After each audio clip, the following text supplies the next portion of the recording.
Hello students, पिछली video में हमने पढ़ा था एम्प्टी सेट, फाइनाइट सेट और इनफाइनाइट सेट। अगर आपने पिछला वीडियो नहीं देखा है तो आप जाके प्लेलिस्ट में देख सकते हैं। आज का हमारा टॉपिक है सबसेट। तो आइए वीडियो को स्टार्ट करते हैं। तो आज का हमारा टॉपिक है सबसेट। सबसेट किसे कहते हैं? किसी सेट के हिस्से को या किसी सेट के डुप्लीकेट को हम लोग क्या कहते हैं? सबसेट कहते हैं। आइए इसको समझते हैं। पहले हम लोग देखेंगे इसका डेफिनेशन। सबसेट क्या होता है?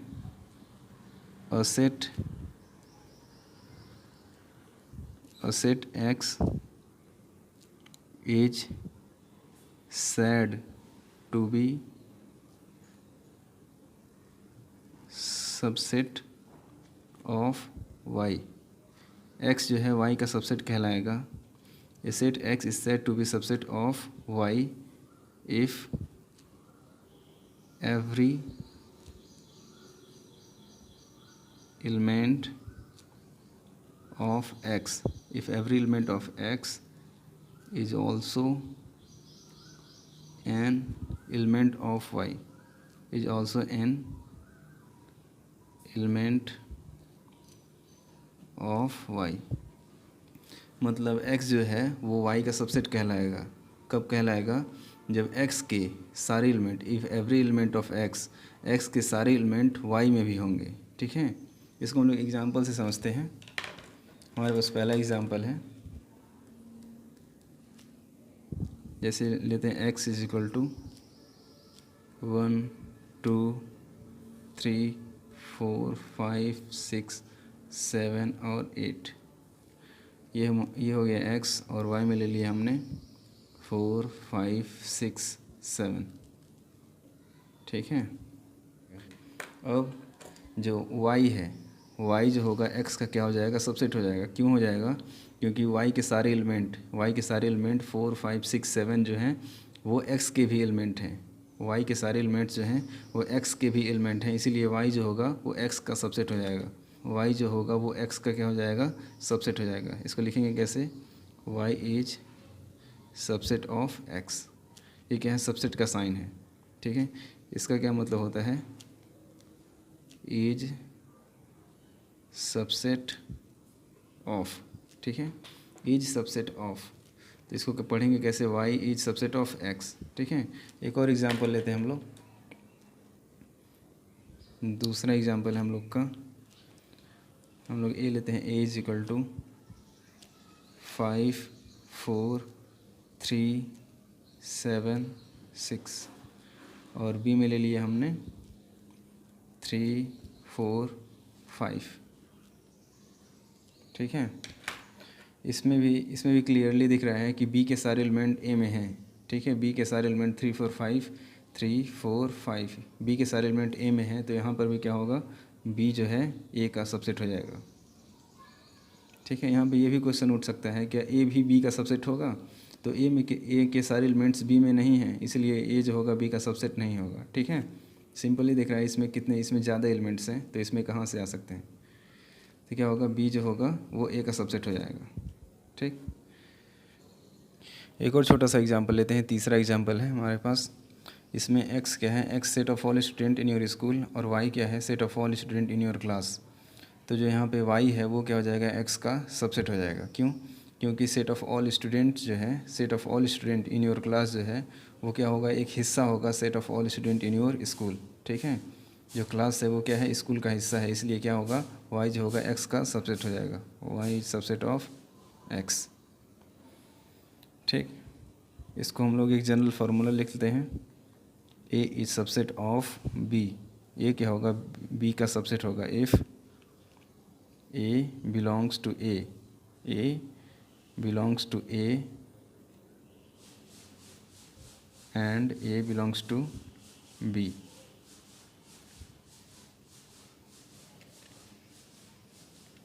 ठीक, इसका मतलब ये है A जो है B का सबसेट कब कहलाएगा? जो A का एलिमेंट्स है वो B का भी एलिमेंट्स होगा। जैसे यहाँ पर जो B है A का सबसेट है, जो B है वो A का सबसेट क्यों है? क्योंकि जो B का एलिमेंट्स है वो A का भी एलिमेंट है। ठीक है, जो B के एलिमेंट्स हैं वो A के भी एलिमेंट्स हैं, इसलिए क्या हो गया? B जो हो गया A का सबसेट हो गया। तो यह हमारा एक जनरल फार्मूला हो गया।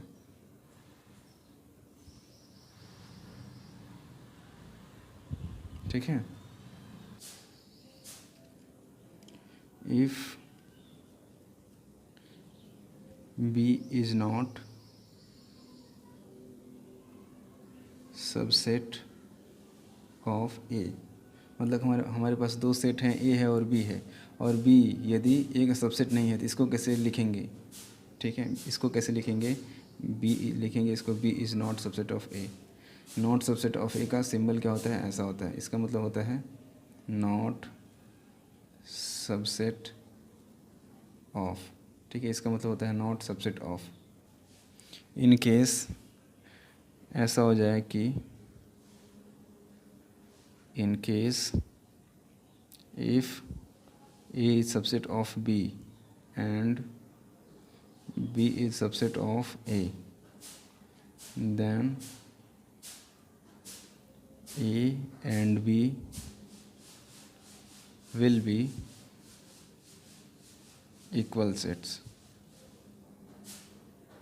A और B क्या हो जाएंगे? इक्वल सेट हो जाएंगे। A is equal to B।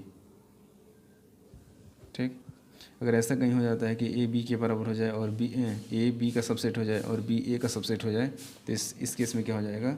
ए और बी इक्वल सेट्स हो जाएंगे। ठीक,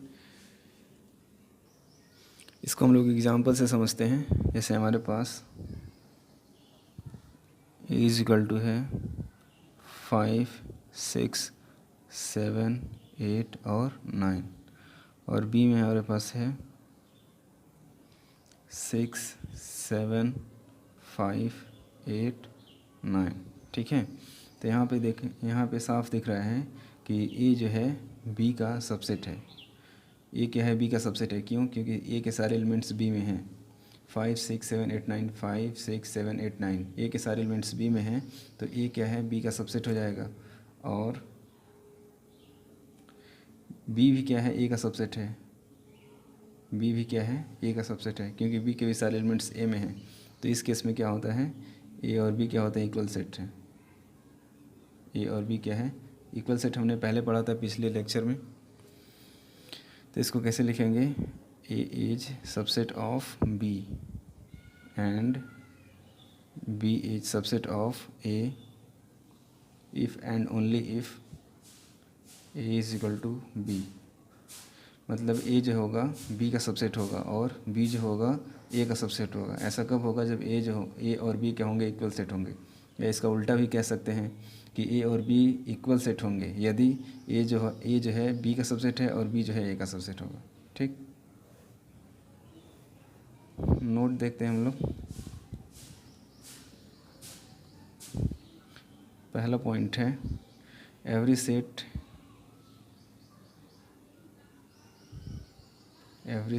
इज सबसेट ऑफ इटसेल्फ। दूसरा पॉइंट है phi is subset of every set. इसका मतलब है कि every set is subset of itself, मतलब हर सेट जो होता है खुद का सबसेट होता है। ठीक है, हर सेट जो होता है खुद का सबसेट होता है। और दूसरा पॉइंट है phi is subset of every set, मतलब फाई जो होता है हर सेट का सबसेट होता है। कोई भी सेट हो फाई होता है। फाई क्या हो? हर सेट का सबसेट होता है। ठीक है, कुछ एग्जांपल्स हम लोग देखते हैं। पहला एग्जांपल है हमारे पास the set Q of rational number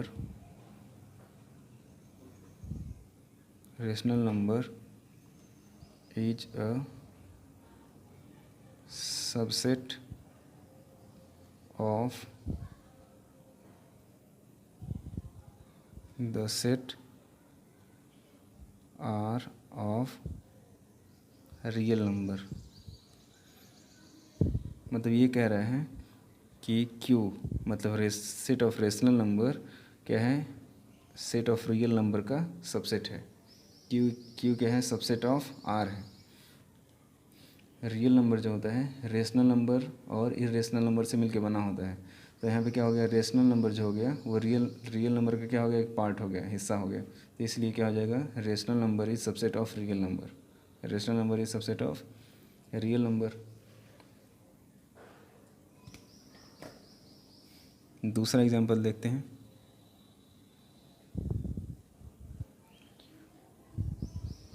late a is equal to 1 3 5, b is equal to x is such that x is an odd number less than 6। तो यहाँ पे हमारा a क्या है, a इज इक्वल टू 1 3 5 है, 1 3 5 है, और b is equal to क्या हो जाएगा, कह रहे हैं x is such that x is an odd number less than 6। तो ऑड नंबर लेस देन 6 क्या होते हैं, 1 होता है, 3 होता है और 5 होता है, लेस देन 6। तो यहाँ पे क्या है, यहाँ पे साफ दिख रहा है a जो है b का सबसेट है, और एंड b क्या है, सबसेट ऑफ a है। तो यहाँ पे क्या हो जाएगा, a is equal to b, a और b क्या हो जाएंगे, इक्वल सेट हो जाएंगे। ठीक है। ऐसे ही हमारे पास एग्जांपल नंबर तीसरा है। इसमें कह रहे हैं a is equal to AEIOU and b is equal to ABCD, और इसमें बताया है कि a जो है b का सबसेट नहीं है और b a का सबसेट नहीं है। तो ऐसा कैसे है, ऐसा इसलिए क्योंकि a के सारे एलिमेंट्स AEIOU b में नहीं हैं। ठीक है, इसीलिए a जो होगा b का सबसेट नहीं होगा, और b के भी सारे एलिमेंट्स a में नहीं हैं। b के ABCD, इसमें ABCD सारे एलिमेंट्स नहीं हैं, b के सारे एलिमेंट्स a में नहीं, इसलिए b भी क्या होगा, a का सबसेट नहीं होगा। ठीक है। तो अब हम लोग कुछ क्वेश्चंस देख लेते हैं। हमारे पास पहला क्वेश्चन है, इसमें दिया है 5, a दिया है 1,3, b दिया है 159, c दिया है 13579। इसमें फिल करना है सबसेट और नॉट सबसेट। ठीक है, इसमें फिल करना है सबसेट और नॉट सबसेट। तो पहले में इस क्या फिल होगा, 5 जो होगा b का क्या होगा, सबसेट होगा कि सबसेट नहीं होगा। तो हम जानते हैं 5 जो होता है वो हर सेट का सबसेट होता है। तो 5 क्या हो जाएगा, 5 सबसेट ऑफ b। a और b के बीच में क्या रिलेशन है, a के सारे एलिमेंट्स जो हैं b में नहीं हैं। इसमें एक एलिमेंट्स है 1,3 और b में 1,3 नहीं है, तो a क्या हो जाएगा, नॉट सबसेट ऑफ b।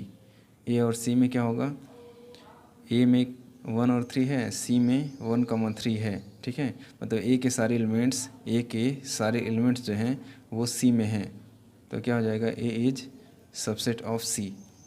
इसी तरह से b और c में देख लेते हैं। b में है 159, c में क्या है, 159 है, तो b के सारे एलिमेंट्स c में हैं, तो b क्या हो जाएगा, c का सबसेट हो जाएगा, b is subset of c। तो दूसरा क्वेश्चन हमारे पास ये कह रहे हैं, let a, b and c be 3 sets if a is element of b and b is subset of c, is it true that a is subset of c। इसका कहने का मतलब है कि हमारे पास 3 सेट हैं, a है, b है, c है, और a क्या है, b का एलिमेंट है और b जो है c का सबसेट है। तो पूछ रहा है क्या a भी c का सबसेट होगा, a भी c का सबसेट होगा। तो आइए देखते हैं। हम लेट कर लेते हैं, let a is equal to, a में हम लोग 1 ले लेते हैं, और इसमें ये हमारा a में 1 ले लिया हमने, और पहला कंडीशन क्या है, a is element of b, a क्या है, b का एलिमेंट है, तो b में हम लोग ले लेते हैं a को। यहाँ पे क्या हो गया, a जो हो गया वो b का एलिमेंट हो गया, एक और एलिमेंट ले लेते हैं 2। ठीक है, दूसरा कंडीशन है कि b is subset of c, जो b है वो c का सबसेट है, तो c में ले लेते हैं b के सारे एलिमेंट्स। यहाँ पे है 1 2 और एक और एलिमेंट ले लेते हैं 3। ठीक है, तो यहाँ पे a is element of b, a क्या हो गया, b का एलिमेंट हो गया, ये जो सेट है, ये जो पूरा सेट है वो b का एलिमेंट हो गया, और b जो हो गया c का सबसेट हो गया। b में 2 एलिमेंट्स हैं, एक है ये और एक है ये, दोनों हैं इसमें। ठीक है, तो a जो हो गया b का एलिमेंट हो गया, b जो हो गया वो c का सबसेट हो गया। तो पूछा है ये क्या होगा, वो c का सबसेट होगा कि नहीं। तो यहाँ पे क्लियरली दिख रहा है कि जो ए है वो सी का एलिमेंट है। ए क्या है? एलिमेंट ऑफ सी है। एंड ए इज़ नॉट, ये क्या है? एलिमेंट है सी का। A is not subset of C. ठीक है, ए क्या होगा? सी का एलिमेंट होगा, सबसेट नहीं होगा। ठीक है, समझ में आ गया? आगे देखते हैं हम लोग। तो अब हम लोग पढ़ेंगे, हमारा नेक्स्ट टॉपिक है intervals as subset of R. ठीक है, तो आइए इसको समझते हैं। तो हम पहले लेट कर लेते हैं। लेट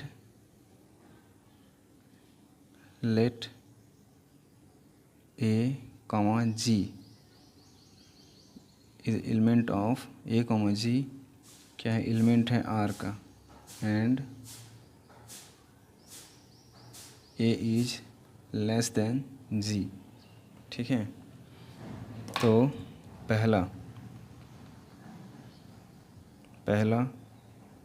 सेट आर जो है, set R equal to x is such that X is such that X is greater than A and less than G. इसका मतलब क्या है? ये जो है इसका मतलब होता है ओपन इंटरवल।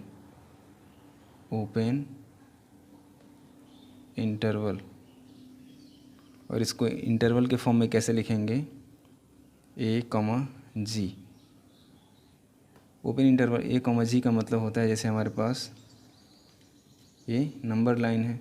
ठीक है, यहाँ पे हमारा ए है, B C D E F G, B C D E F. तो ए कॉमा जी का मतलब होता है, ए कॉमा जी का मतलब है, ए कॉमा जी है और यहाँ पे ओपन इंटरवल है। तो ओपन इंटरवल का मतलब होता है कि ए और जी को छोड़ के इसके जो बीच के एलिमेंट्स हैं वो क्या होंगे? इंक्लूड होंगे सिर्फ। ठीक है, आर जो सेट होगा इसमें कौन कौन से एलिमेंट्स आएंगे? ए और जी को छोड़ के आएंगे। बी आएगा, सी डी ई और एफ़, इसमें ए और जी नहीं आएंगे। ठीक है, ये हो गया हम लोग का ओपन, इसी को बोलते हैं ओपन इंटरवल। इसको ओपन इंटरवल को यहाँ से इस स्मॉल ब्रैकेट से डिनोट करते हैं, ए कॉमा जी। ठीक है, दूसरा हम लोग देखते हैं। दूसरा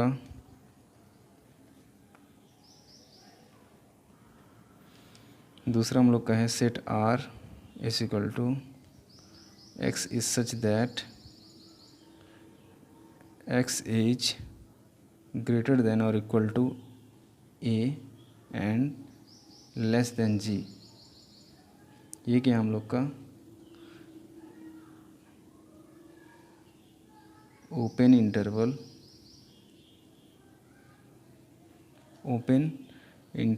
including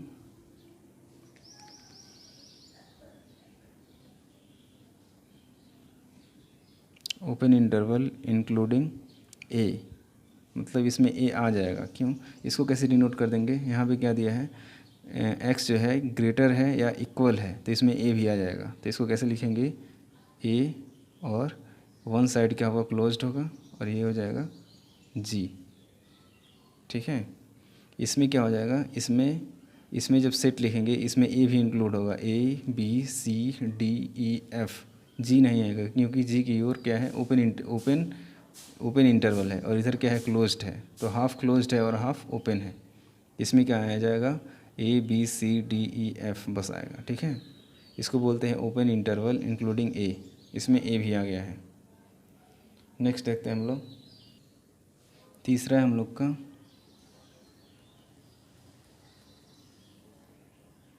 our is equal to x is such that X is greater than और equal to A and less than और इक्वल टू जी।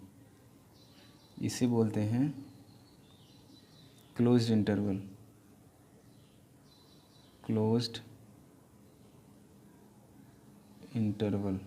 इसे बोलते हैं क्लोज्ड इंटरवल। इस क्लोज्ड इंटरवल को कैसे लिखते हैं? दोनों साइड से बिग ब्रैकेट लगेगा, ए कॉमा जी। इसको अगर लिखेंगे आर में क्या कहा जाए, आर में क्या क्या आ जाएगा, इसमें ए टू जी आएगा, A B C D E F और जी, ठीक है। इसमें सारे एलिमेंट्स आ जाएंगे ए टू जी, क्योंकि ये दोनों साइड से क्लोज्ड है, ठीक है। यहाँ पे लिखा भी है एक्स क्या है, ग्रेटर देन और इक्वल टू ए, ठीक है, ग्रेटर देन और इक्वल टू ए, और इधर क्या है, लेस देन और इक्वल टू जी, इसीलिए इसमें ए भी इंक्लूड होगा, जी भी इंक्लूड होगा, और आर सेट में ए टू जी तक आएगा, ठीक है। इसी तरह से चौथा पॉइंट हम लोग का,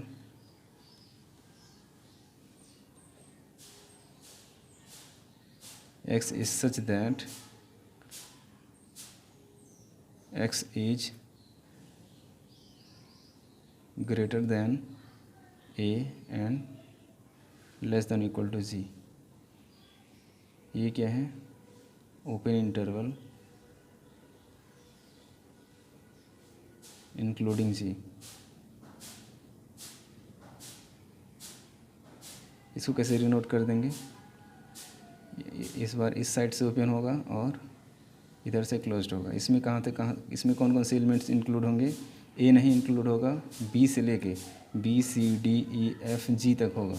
ए इसमें इधर साइड स्मॉल ब्रैकेट है तो इसमें ए नहीं इंक्लूड होगा, ठीक है।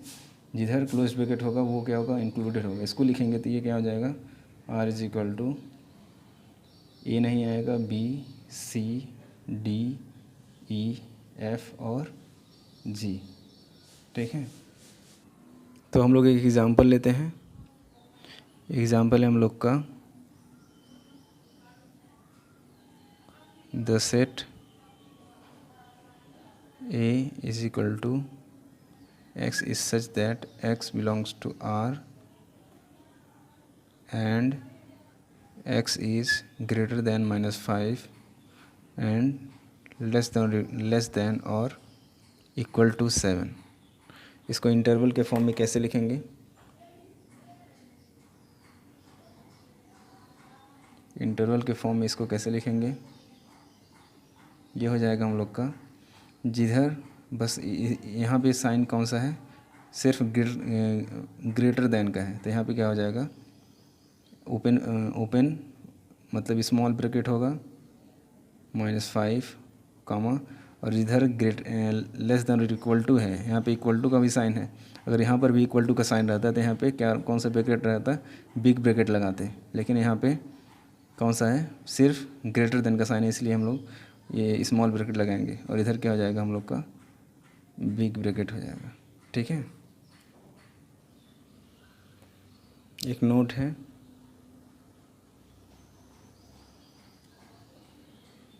ये है कि द नंबर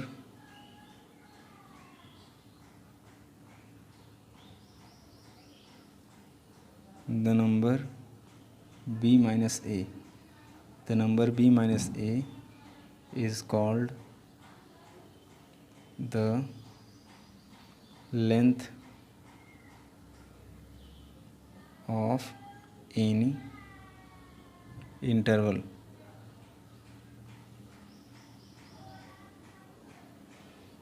ठीक है, ये क्या है, किसी इस तरह से अगर कहीं लिख के आता है तो इसका मतलब क्या है, ये किसी लेंथ को इंडिकेट कर रहा है, किसी लेंथ को बता रहा है, ठीक है। इसको कैसे, इसको समझते हैं। जैसे हमारे पास एक ये नंबर लाइन है, यहाँ पे हम लोग का क्या है, 0 है, यहाँ पे a है और यहाँ पे b है, ठीक है। तो यहाँ से यहाँ तक का लेंथ कितना है, यहाँ से यहाँ तक का लेंथ a है और यहाँ से यहाँ तक का लेंथ b है, और यहाँ पे लिखा क्या है, b माइनस a। तो ये यहाँ से यहाँ तक का b है, b में से अगर हम a को माइनस कर दें तो निकलेगा क्या, ये वाला लेंथ बच जाएगा, मतलब ए बी का क्या हो जाएगा, लेंथ मिल गया, ठीक है। ए बी का हम लोग का लेंथ मिल गया, तो इसीलिए जो नंबर है b minus A is called the length of any interval. अब वो क्या हो सकता है, वो a, b भी हो सकता है, a, b हो सकता है, या इसे कह सकते हैं, या ये हो सकता है, और ठीक है। तो ये वीडियो जो है काफ़ी लंबा हो चुका है, तो हम लोग अपना नेक्स्ट टॉपिक जो है पावर सेट है और यूनिवर्सल सेट है, हम लोग नेक्स्ट वीडियो में देखेंगे।